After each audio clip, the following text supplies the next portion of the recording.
Hey guys, good morning. Happy Friday. It's Cyril here. It's 7 a.m. here in Connecticut on the East Coast. As you can see, I'm all buttoned up, ready to go take a 6-mile hike. As I was getting ready, I always listened to the review from what was going on in the George Floyd, Derek Chauvin trial yesterday.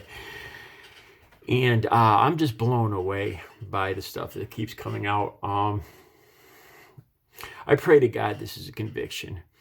What they talked about this morning was the EMTs arrived, and Chauvin still had his knee on Floyd's neck.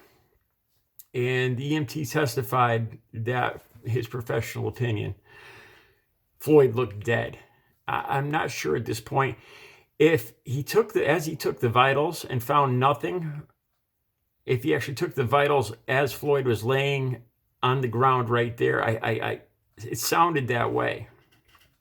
Or if he took the vitals when Floyd was loaded into the ambulance, but Floyd had no vitals. He didn't die on the way to the hospital. That's not what it sounds like. It just blows me away that this officer ignored the pleas of everybody, ignored the EMTs themselves.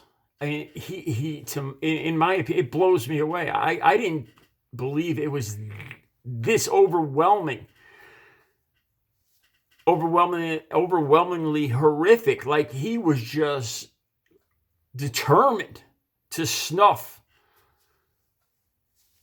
putting an end to Mr. Floyd. Unbelievable. Mr. Floyd's girlfriend testified too, and she talked about addiction, which is something I am all too familiar with, opiate addiction. I had 2 back surgeries. I was addicted to cocaine before the back surgeries, but I then became cross addicted to opiates too. And I can relate to how hard it is. The girlfriend talked about how she believed he was clean after an overdose incident a couple months before, and I kind of got to question that because I know I was very dishonest. Nobody around me knew how much I was using. I'm sure that Mr. Floyd probably did have an addiction problem, but for me, man, that doesn't take away. That doesn't add up to a hill of beans. Seeing what Chauvin was doing with his knee there. Another thing the girlfriend testified to was the fact that George Floyd called her mama, as if this is really important. The defense is trying to say, well, when he cried out for mama, he was actually calling out for his girlfriend and not his mother. Like somehow that makes it not quite as bad. Well, Mr. Floyd, as he was being choked to death, was crying out mama for his girlfriend. Mama, I can't breathe.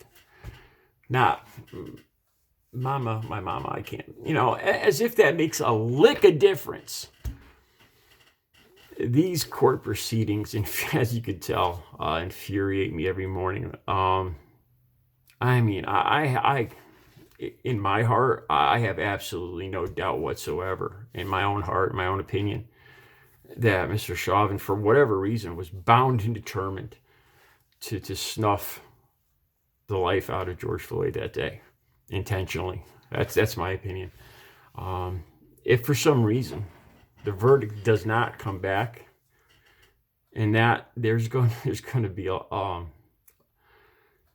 lot of anger and misunderstanding, a lot of curiosity how anybody could not see it that way. Just some thoughts today. Maybe the court will be done till next week, but maybe I'll talk about this court case every day or every other day until the verdict. Let me know what you guys think.